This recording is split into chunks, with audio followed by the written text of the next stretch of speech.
নমস্কার, আপনারা দেখছেন ওঙ্কার বাংলার সঙ্গে রয়েছে আমি কোয়েল। নজর রাখবো কিছু গুরুত্বপূর্ণ খবরের দিকে।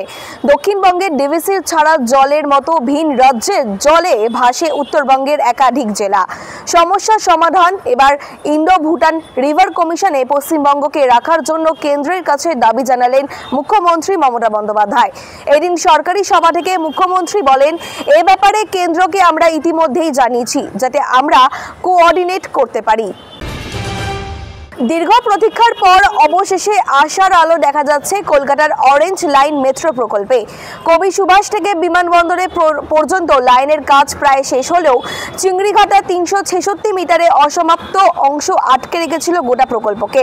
এবার উৎসবের মরশুম পেরোতেই সেই জট কাটতে প্রস্তুতি শুরু করেছে মেট্রো কর্তৃপক্ষ। পরিকল্পনা অনুযায়ী আগামী 14ই নভেম্বর থেকেই চিংড়িঘাটায় ফের গতি পেয়ে কাজ শুরু হতে পারে।